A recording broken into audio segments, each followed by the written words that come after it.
Baik, bismillahirrahmanirrahim. Assalamualaikum warahmatullahi wabarakatuh. Perkenalkan, nama saya Ahmad Dimas Rusdino dengan NIM 2220778.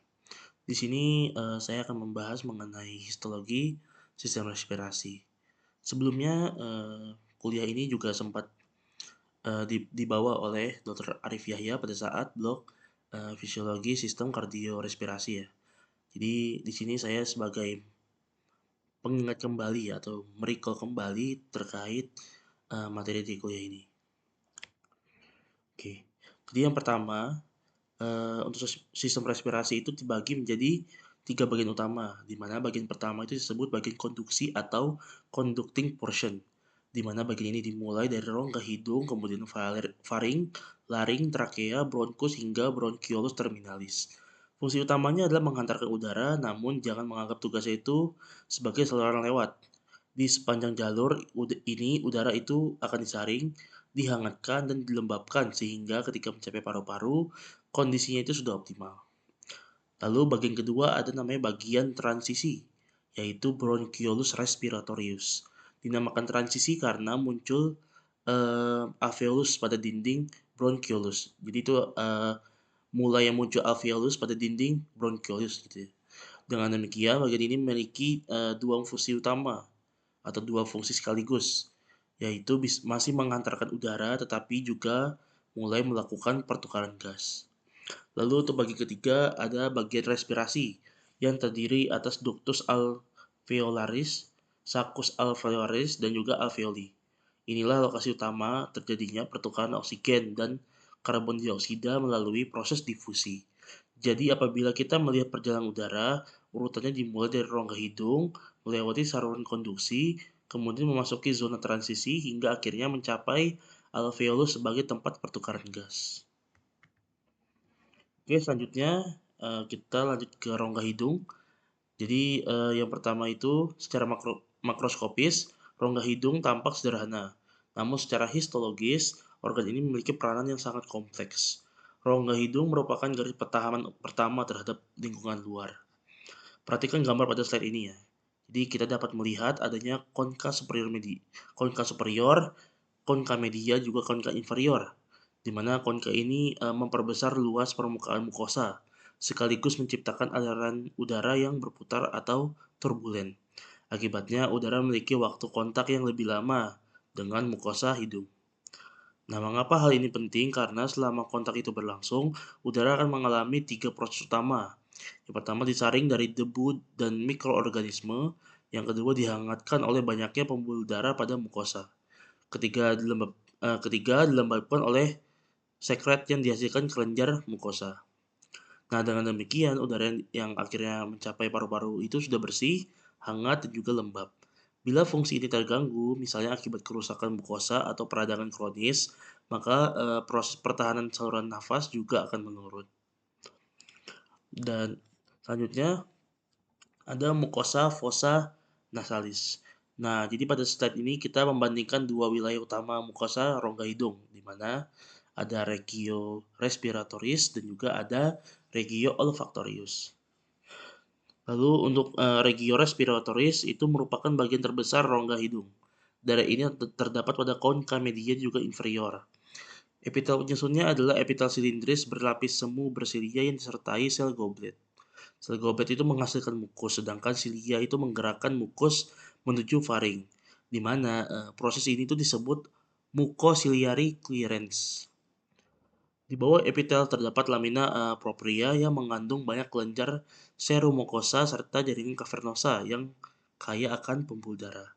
Ini sebabnya rongga hidung itu terasa sangat efektif untuk menghangatkan udara inspirasi. Sebaliknya, regio olfactorius terletak di atas rongga hidung dan juga sebagian konka superior. Berbeda dengan regio respiratoris, daerah ini mengandung neuron olfaktoris yang berfungsi sebagai reseptor penghidu. Pada lamina proprianya juga terdapat kelenjar Bowman yang menghasilkan sekret serosa. Sekret ini berfungsi melarutkan molekul bau sehingga dapat dikenali oleh reseptor olfaktorius. Jadi meskipun keduanya ini berada di rongga hidung, fungsi dan juga strukturnya itu sangat berbeda ya untuk histologinya. Oke lanjut, selanjutnya ada regio-respiratorik atau concha nasalis. Nah sekarang, kita melihat lebih dekat ya gambaran histologi dari regio-respiratoris ini. Jadi lapisan paling atas itu merupakan, epitel respiratorik, yaitu epitel silindris berlapis semu bersilia.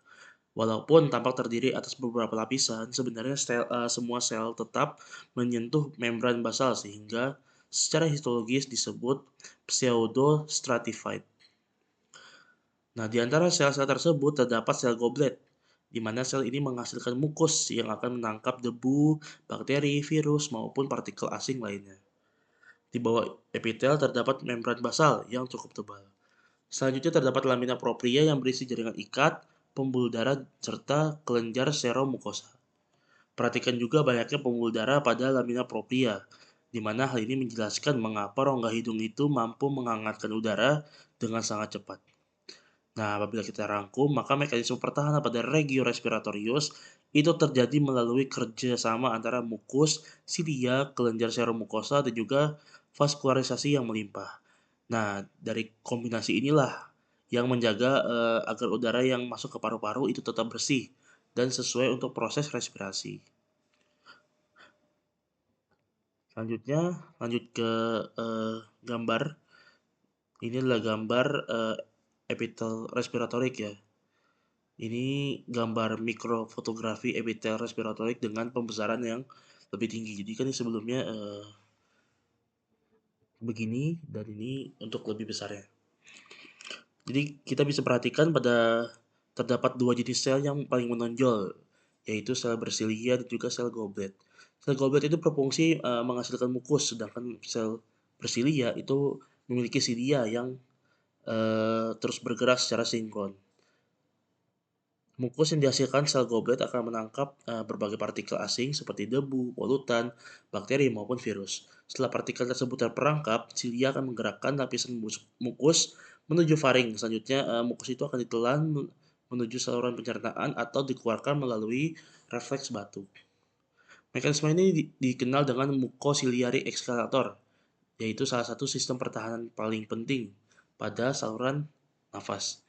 Nah, pada gambar bagian bawah yang merupakan hasil scanning elektron mikroskop, kita dapat melihat permukaan epitel yang dipenuhi silia.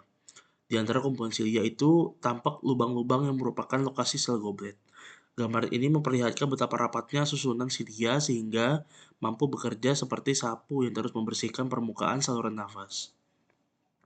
Apabila ada silia yang mengalami kerusakan, misalnya akibat asap rokok, polusi udara, atau infeksi kronis, maka proses pembersihan saluran nafas akan terganggu, yang dimana akan mengakibatkan mukus itu menumpuk sehingga resiko infeksi saluran pernafasan itu akan meningkat. Nah, selanjutnya kita akan membahas mengenai mukosa sinus paranasalis atau regio respiratoris ya. Jadi, sinus paranasalis ini merupakan rongga berisi udara yang terdapat pada tulang wajah dan juga tengkorak.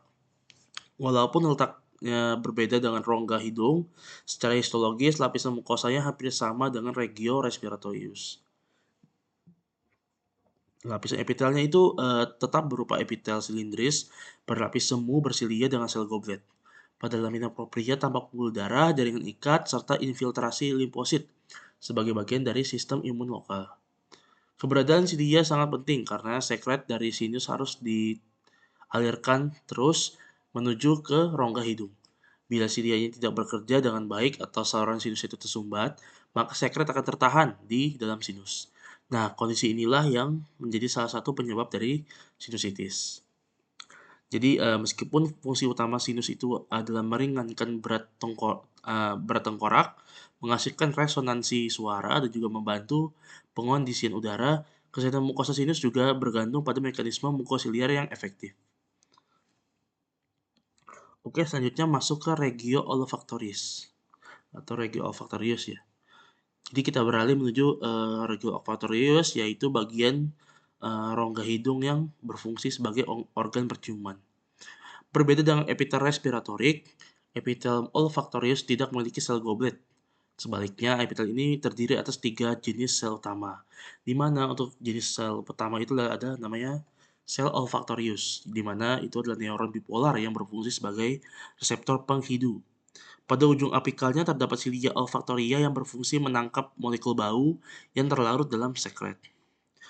Nah, jenis kedua adalah sel penyangga atau supporting cell. Sel ini memberikan dukungan metabolik sekaligus melindungi neuron olfaktorius agar tetap berfungsi dengan baik.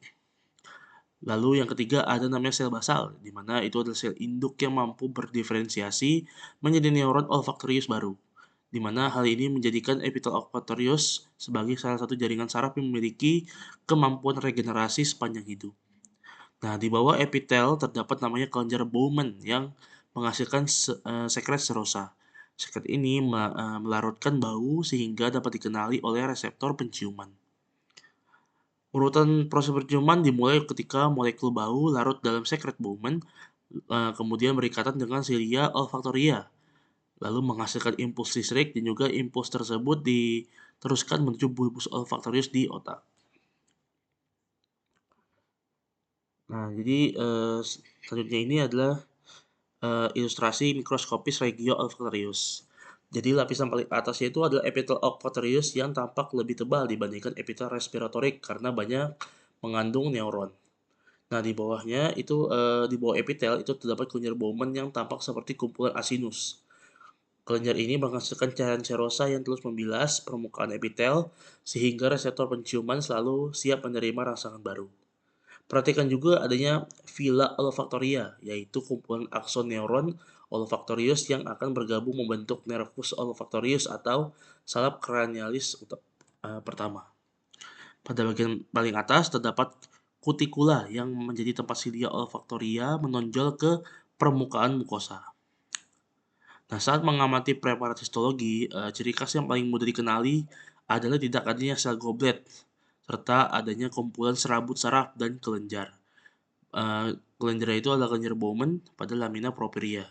Jadi kombinasi ketiga ciri ini merupakan petunjuk bahwa preparat yang sudah diamati adalah regio olfaktorius. Oke, selanjutnya kita memasuki laring. Laring merupakan organ berbentuk tabung yang menghubungkan faring dengan trakea. Selain sebagai jalan udara, laring juga berfungsi sebagai alat pembentuk suara atau fonasi serta melindungi saluran nafas saat proses menelan. Dinding laring tersusun atas kartilago hialin, kartilago elastin, otot rangka dan juga ligamen, di mana kombinasi struktur tersebut memungkinkan laring tetap terbuka sekaligus dapat bergerak selama berbicara maupun menelan.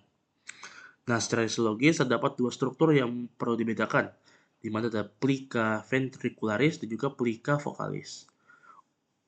Untuk plica ventricularis atau pita suara palsu itu dilapisi oleh sel epitel epitel respiratorik. Pada lamina propria itu terdapat banyak jaringan ikat longgar, kelenjar serum glukosa, serta nodulus limfatik sehingga berfungsi terutama sebagai pelindung.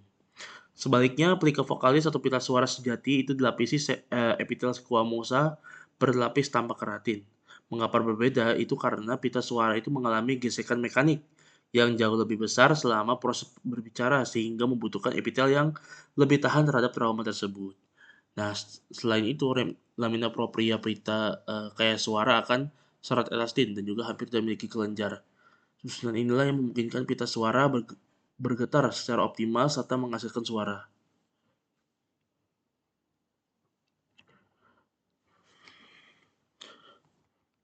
Nah, selanjutnya kita membahas mengenai salah satu struktur yang sangat penting pada laring, yaitu epiglotis. Epiglotis merupakan katup yang berfungsi menutup jalan nafas ketika kita menelan. Dengan adanya epiglotis, makanan dan minuman akan diarahkan menuju esofagus sehingga tidak masuk ke trakea. Hal yang menarik dari epiglotis adalah kedua permukaannya itu memiliki jenis epitel yang berbeda karena menerima beban fungsi yang berbeda pula. Pada permukaan yang menghadap faring atau disebut facies pharyngealis, epitel itu berupa epitel squamosa berlapis tanpa keratin. Jadi epitel ini tuh lebih tahan terhadap gesekan akibat lewatnya makanan dan juga minuman. Nah, sebaliknya pada permukaan yang menghadap laring atau facies laryngealis, epitelnya berubah menjadi epitel respiratorik, di mana epitel silindris berlapis semu bersilia yang mengandung sel goblet. Epitel ini berfungsi mempertahankan kelembapan serta membersihkan udara yang melewati laring. Di dalam epiglottis terdapat kartilago elastin. Berbeda dengan kartilago hialin atau yang lebih kaku, kartilago elastin itu memiliki banyak serabut elastin sehingga mampu kembali ke bentuk semula setelah ditekuk. Hal ini sangat penting karena epiglottis itu fungsinya kan harus membuka dan juga menutup setiap kali seseorang bernafas maupun menelan. Jadi apabila kalian melihat preparat dengan dua jenis epitel yang berbeda pada satu organ serta memiliki kartilago elastis di bagian tengahnya, maka hampir dapat dipastikan bahwa preparat tersebut adalah epiglottis. Selanjutnya kita memasuki trakea. Trakea itu merupakan saluran yang menghubungkan laring dengan bronkus utama. Pada orang dewasa panjangnya sekitar 11 cm dengan diameter kurang lebih 2 sampai 2,5 cm. Fungsi utama trakea adalah mempertahankan agar jalan nafas tetap terbuka sekaligus mengantarkan udara menuju paru-paru. Perhatikan gambar pada slide. Dinding trakea itu diperkuat oleh cincin kartilago hialin berbentuk huruf C, di mana cincin ini tidak menutup sempurna karena bagian posterior dihubungkan oleh otot polos yang disebut musculus trachealis. Mengapa cincin kartilago tidak dibuat penuh? Alasannya karena tepat di belakang trakea terdapat itu namanya esofagus. Saat kita menelan makanan, esofagus akan mengambang, adanya bagian posterior yang fleksibel memungkinkan esofagus melebar tanpa menghambat jalan napas. Secara histologis, lapisan paling dalam dari trakea adalah epitel respiratorik yang terdiri atas epitel silindris berlapis semu bersilia dan juga sel goblet. Di bawah epitel terdapat membran basal yang cukup tebal, kemudian lamina propria diikuti submukosa yang berisi kelenjar seromukosa. Kelenjar ini menghasilkan sekret yang membantu menjaga kelembapan saluran nafas. Lapisan berikutnya adalah kartilago hialin yang mempertahankan bentuk trakea agar tidak kolaps saat inspirasi. Nah, selanjutnya kita akan melihat preparat histologi trakea dengan pembesaran yang lebih tinggi. Jadi kita identifikasi lapisannya satu persatu ya. Lapisan pertama ada namanya epitel respiratorik. Epitel ini mudah dikenali karena tampak terdiri atas sel-sel tinggi dengan inti pada berbagai tingkat sehingga terlihat seolah-olah berlapis. Nah, di antara sel-sel tersebut terdapat sel goblet yang menghasilkan mukus. Di bawah epitel terdapat lamina propria yang kaya akan serat elastis. Serat elastis ini memungkinkan dinding trakea tetap luntur selama proses inspirasi dan juga ekspirasi. Selanjutnya terlihat kelenjar seromukosa. Kelenjar ini menghasilkan sekret yang bersifat campuran antara mukos dan juga cairan seromukosa. Mukos berfungsi menangkap partikel asing, sedangkan komponen serosa membantu menjaga kelembapan permukaan epitel. Pada bagian bawah tampak kartilago hialin. Matriks kartilago tampak homogen berwarna merah muda dengan kontrosit yang berada di dalam lakuna. Jadi ketika kita mengidentifikasi preparat trakea di laboratorium, 3 ciri yang paling mudah dikenali adalah adanya epitel respiratorik, kelenjar seromukosa, dan juga kartilago hialin yang sangat tebal. Selanjutnya, setelah melewati trakea, udara akan memasuki sistem percabangan bronkus. Nah, percabangan bronkus itu berlangsung secara dikotomis, artinya setiap saluran akan bercabang menjadi 2 saluran yang lebih kecil. Percabangan ini terus berlangsung hingga akhirnya terbentuk ribuan bronchiolus dan juga jutaan alveolus. Urutannya dimulai dari bronkus primer yang berada di luar paru-paru atau disebut extrapulmoner. Setelah masuk ke paru-paru, bronkus berubah menjadi bronkus intrapulmoner yang terus bercabang menjadi bronkus interlobularis. Bronkus intralobularis atau bronchiolus, bronchiolus terminalis, bronchiolus respiratorius, ductus alveolaris, saccus alveolaris, dan juga alveoli. Semakin distal percabangannya, diameter salurannya akan semakin kecil. Pada saat yang sama, struktur dindingnya juga mengalami perubahan. Kartilago semakin berkurang hingga akhirnya menghilang sama sekali pada bronchiolus. Sebaliknya, jaringan elastis semakin banyak karena diperlukan untuk membantu proses pengembangan dan juga pengepisan paru. Perubahan struktur inilah yang menjadi dasar penting dalam identifikasi preparat histologi sistem respirasi. Oke, yang pertama di sini kita dilihatkan ya urutan percabangan bronkus menuju unit respirasi. Bronchus primer itu merupakan percobaan pertama trakea secara histologis. Bronchus primer masih sangat mirip dengan trakea karena masih memiliki epiter respiratorik, kelenjar serum mukosa, serta kartilago hialin. Setelah memasuki paru-paru, bronkus akan terus bercabang menjadi bronkus sekunder dan tersier hingga akhirnya membentuk bronkiolus. Hal yang perlu diingat adalah setiap kali diameter saluran mengecil, ketebalan kartilago juga semakin berkurang, kelenjar serum mukosa pun juga semakin sedikit. Sebaliknya, lapisan otot justru semakin berkembang. Hal ini penting karena pada bronkiolus tidak lagi terdapat kartilago sehingga diameter saluran diatur sepenuhnya oleh kontraksi dan juga relaksasi otot polos. Konsep ini memiliki makna klinis yang besar. Misalnya pada penyakit asma, penyempitan saluran napas itu terjadi akibat kontraksi berlebihan otot polos bronkiolus, bukan karena perubahan pada kartilagonya. Nah, oleh karena itu, obat bronkodilator itu bekerja dengan cara merelaksasikan otot polos sehingga lumen bronkiolusnya itu kembali melebar. Dengan memahami perubahan struktur sepanjang percabang bronkus ini, kita akan lebih mudah memahami mekanisme berbagai penyakit pada sistem respirasi. Oke, selanjutnya eh, kita akan melihat struktur histologis bronkus besar ya. Jadi sekilas bronkus besar itu memang sangat mirip dengan trakea.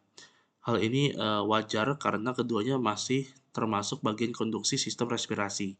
Fungsi utamanya adalah tetap menghantarkan udara menuju bagian paru yang lebih dalam. Lapisan paling dalam masih berupa epiter respiratorik, yaitu epiter silindir berlapis semu bersilia dengan sel goblet.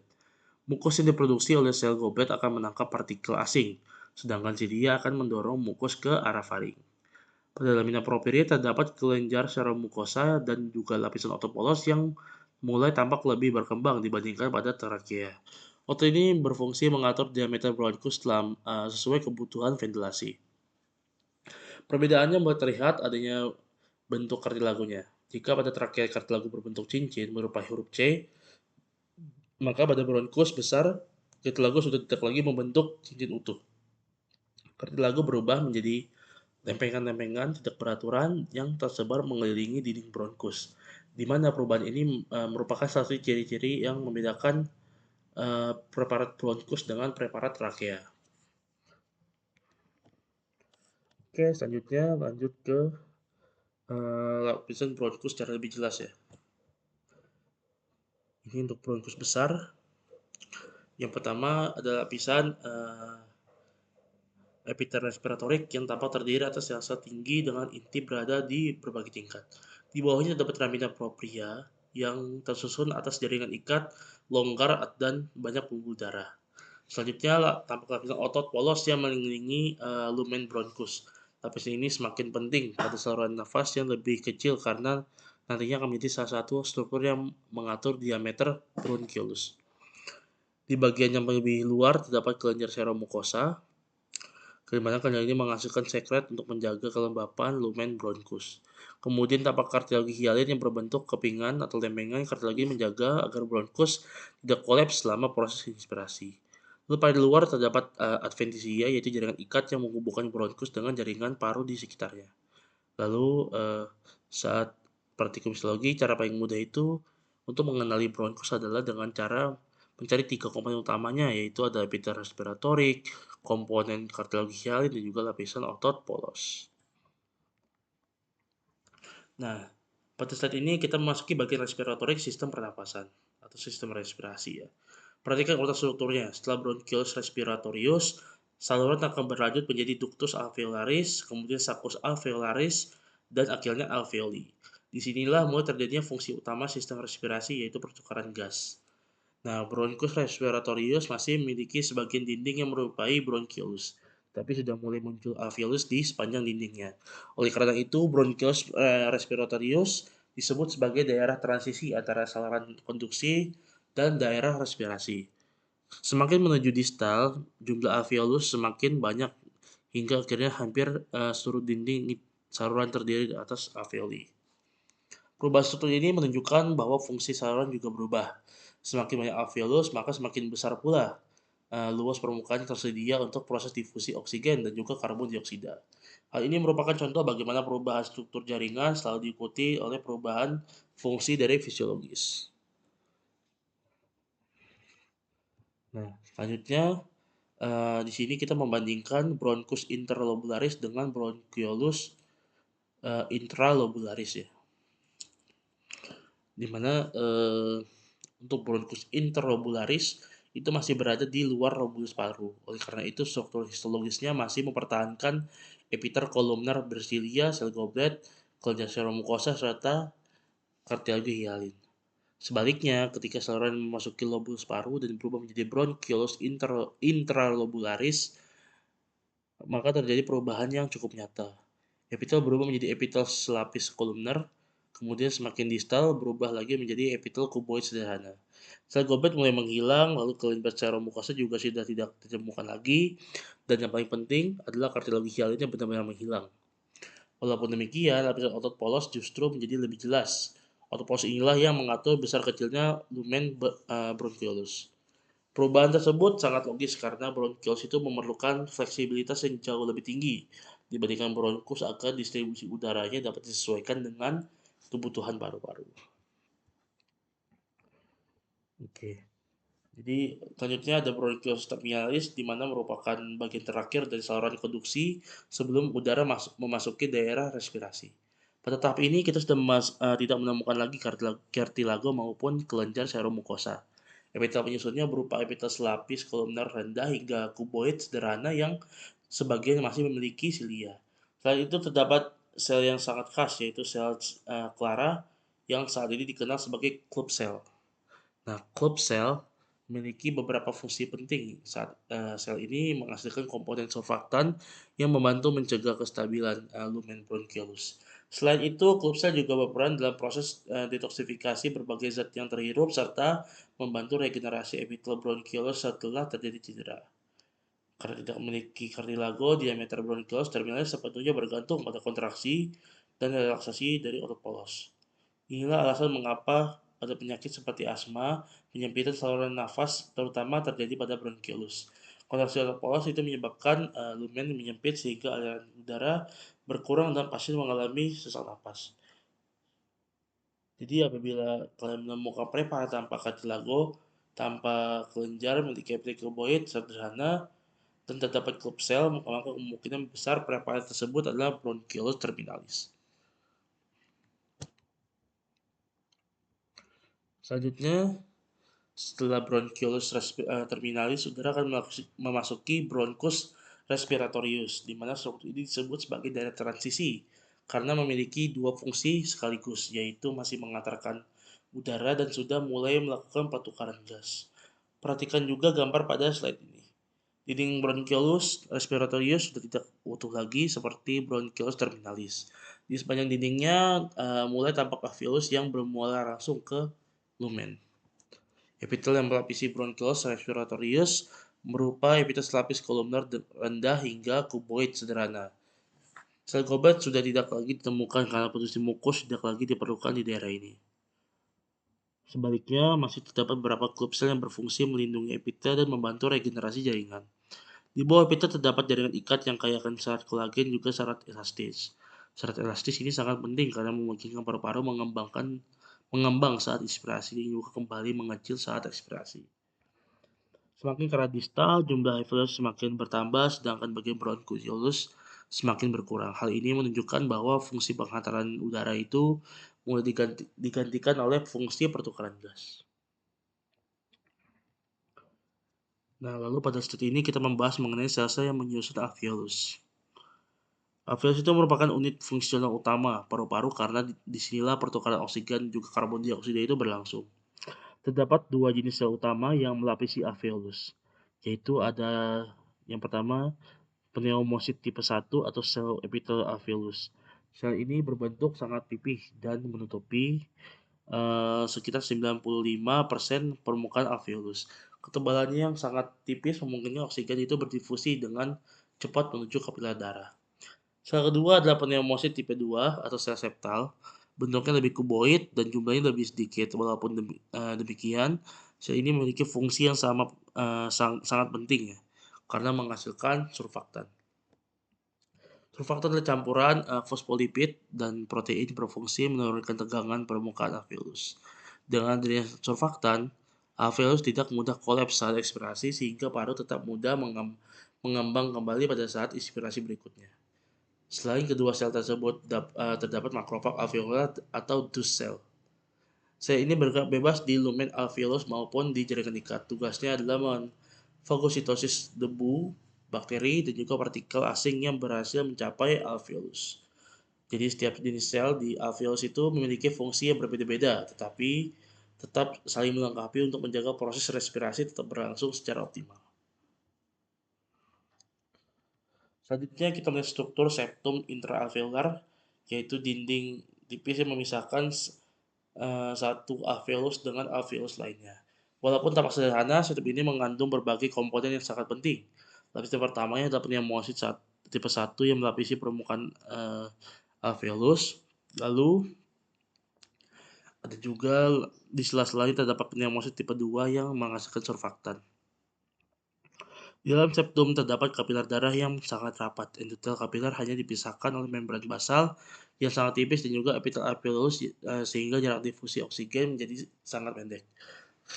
Selain itu, terdapat jaringan ikat retikular yang memberikan kekuatan mekanik pada septum tanpa menghambat proses difusi. Pada beberapa bagian juga ditemukan makrofag alveolar, fibroblas, dan juga leukosit sebagai bagian dari sistem pertahanan paru. Perhatikan bahwa seluruh komponen ini tersusun sedemikian rupa agar pertukaran gas berlangsung seefisien mungkin tanpa mengurangi kekuatan jaringan paru-paru. Nah, jadi pada selanjutnya ini pada gambar hasil mikroskopis elektron ini terlihat adanya porus alveolaris atau pori-pori alveolus. Pori ini merupakan lubang kecil yang menghubungkan satu alveolus dengan alveolus di sebelahnya. Mengapa struktur ini penting? Karena apabila salah satu bronkiolus kecil mengalami penyumbatan, maka udara masih dapat mengalir melalui porus alveolaris menuju alveolus lainnya. Mekanisme ini disebut ventilasi kolateral dan membantu mempertahankan distribusi udara di dalam paru-paru. Selain itu, ponus alveolaris juga membantu menyamakan tekanan udara antara alveolus sehingga proses ekspirasi itu berlangsung lebih merata. Namun di sisi lain, pori ini juga dapat menjadi jalur penyebaran infeksi atau proses inflamasi dari satu alveolus dengan alveolus lainnya. Pada gambar sebelah kanan terdapat betapa tipisnya ya dinding alveolus sehingga heterosit di dalam kapiler dapat terlihat sangat dekat dengan lumen alveolus. Gambar ini memperlihatkan bahwa paru-paru itu benar-benar dirancang untuk memaksimalkan efisiensi difusi gas. Selanjutnya ada blood-air barrier atau membran respirasi. Nah, slide ini merupakan salah satu konsep paling penting dalam fisiologi sistem respirasi, yaitu blood-air barrier atau membran respirasi. Membran respirasi itu adalah penghalang yang harus dilewati molekul oksigen ketika berpindah dari udara di dalam alveolus menuju darah kapiler. Walaupun disebut sebagai penghalang sebenarnya struktur ini tuh sangat tipis, hanya sekitar setengah mikrometer. Ketipisan inilah yang memungkinkan proses difusi berlangsung sangat cepat. Untuk lapisannya dimulai dari sitoplasma pneumosit tipe 1, kemudian membran basal, epitel alveolus, dilanjutkan membran basal endotel kapiler yang sebagian besar menyatu, dan terakhir sitoplasma sel endotel kapiler. Setelah melewati lapisan-lapisan tersebut, oksigen langsung masuk ke dalam eritrosit dan berikatan dengan hemoglobin. Sebaliknya, karbon dioksida akan terus bergerak ke arah yang berlawanan untuk dikeluarkan saat ekspirasi. Secara klinis, ketebalan membran respirasi sangat mempengaruhi efisiensi pertukaran gas pada penyakit seperti infeksi paru. Dinding alveolus menjadi lebih sangat tebal akibat penumpukan jaringan ikat. Akibatnya, jaringan difusi meningkat sehingga pasien mengalami sesak napas dan kadar oksigen dalam darahnya menurun. Sebaliknya, pada emfisema terjadi kerusakan septum alveolar sehingga luas permukaan pertukaran gas itu berkurang. Walaupun membrannya tetap tipis, jumlah alveolus yang berfungsi jauh lebih sedikit. Oleh karena itu, ketika mempelajari histologi alveolus, jangan hanya menghafal nama lapisannya. Pahami bahwa setiap perubahan struktur akan langsung mengaruhi fungsi respirasinya. Nah, pada slide ini kita melihat gambaran mikroskopis alveolus secara lebih menyeluruh. Jika kita mengamati preparat paru dengan pembesaran rendah, yang paling dominan itu banyaknya ruang kosong. Ruang-ruang tersebut merupakan lumen alveolus, sedangkan garis-garis tipis yang memisahkan satu alveolus dengan Alveolus lainnya adalah septum intraalveolar. Nah, perhatikan bahwa dinding alveolus itu tampak sangat tipis. Ketipisan ini bukan terjadi tanpa alasan. Semakin tipis dinding alveolus, maka semakin cepat juga oksigen berdifusi menuju darah dan karbon dioksida keluar menuju udara alveolus. Di dalam septum terdapat kapiler yang jumlahnya sangat banyak. Setiap alveolus dikelilingi oleh jaringan kapiler yang luas. Jadi luas banget permukaan pertukaran gas menjadi itu sangat besar ya. Selain kapiler, terdapat pula serat elastis yang memungkinkan alveolus kembali ke bentuk semula setelah mengembang saat inspirasi. Elastisitas ini sangat penting untuk mempertahankan fungsi ventilasi paru. Jadi ketika melihat preparat paru, jangan hanya menghafal nama strukturnya. Bayangkan bagaimana setiap alveolus itu bekerja sebagai unit kecil yang terus-menerus melakukan pertukaran gas setiap kali kita bernafas. Nah, setelah kita membahas jaringan paru, kita beralih ke lapisan paling luar yaitu pleura. Pleura itu merupakan selaput tipis yang membungkus paru-paru, sekaligus melapisi dinding rongga dada. Pleura itu terdiri atas dua lapis. Yang pertama ada lapisan pleura visceralis, itu lapisan yang melekat langsung pada permukaan paru. Lalu lapisan kedua adalah pleura parietalis, yaitu lapisan yang melapisi dinding rongga toraks. Di antara kedua lapisan tersebut terdapat rongga pleura yang hanya berisikan sedikit cairan serosa. Cairan ini berfungsi sebagai pelumas sehingga selama inspirasi atau ekspirasi, kedua lapisan dapat bergeser tanpa menimbulkan gesekan. Secara histologis, permukaan pleura dilapisi oleh mesotelium, yaitu epitel pipis lapis yang berada di atas jaringan ikat tipis. Jaringan ikat pleura mengandung banyak serat, kolagen dan juga serat elastin, sehingga cukup kuat, tetapi tetap luntur mengikuti gerakan paru. Selain itu, terdapat pembuluh darah, pembuluh limfe, fibroblast, juga makrofag di dalam itu yang berperan dalam nutrisi serta pertahanan jaringan.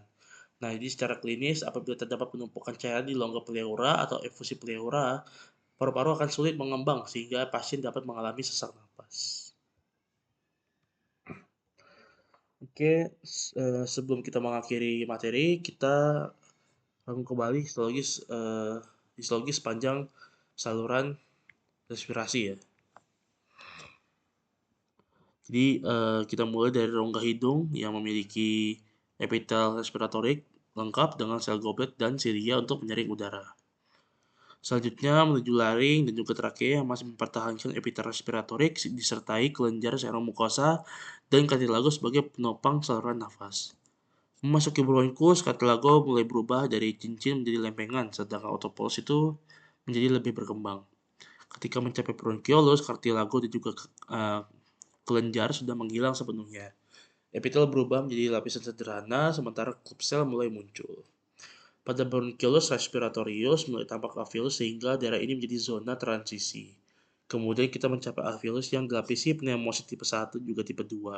Tipe 1 itu berfungsi sebagai difusi gas, sedangkan tipe 2 menghasilkan surfaktan. Di alveolus juga terdapat makrofag yang menjaga paru-paru dari partikel asing. Apabila kita mengingat urutan perubahan ini, maka mengidentifikasi prepatologi sistem respirasi itu jauh lebih mudah ketimbang kita tidak mengetahui urutan dari perubahan ini. Oke, demikian pembahasan kita mengenai histologi sistem respirasi. Ada beberapa poin penting yang saya harapkan dan benar-benar dipahami. Pertama, setiap bagian saluran memiliki struktur histologis yang berbeda karena memiliki fungsi juga berbeda ya. Kedua, semakin kita ke distal, maka struktur saluran itu menjadi semakin sederhana. Kartilago juga kelenjar menghilang, epitel berubah dari berlapis semu menjadi selapis kuboid, kemudian akhirnya menjadi epitel pipih yang sangat tipis pada alveolus. Ketiga, alveolus merupakan unit fungsional paru yang dirancang untuk memastikan dan juga memaksimalkan pertukaran gas melalui membran respirasi yang sangat tipis. Keempat, perubahan struktur histologis akan mempengaruhi fungsi organ. Hal ini dapat kita lihat pada berbagai penyakit paru seperti asma, emfisema, fibrose paru, dan juga pneumonia. Jadi saya sarankan ketika belajar histologi itu jangan hanya menghafal nama jaringannya. Jadi biasakan selalu bertanya mengapa suatu jaringan itu memiliki bentuk seperti itu dan apa hubungan bentuk tersebut dengan fungsinya. Nah, dengan cara berpikir seperti itu, nanti kalian akan lebih mudah memahami histologi sekaligus fisiologi dan juga patologinya. Baik, terima kasih. Semoga materi ini membantu memahami mikroskopis, sistem respirasi, dan terima kasih banyak ya. Sekali lagi, Assalamualaikum warahmatullahi wabarakatuh.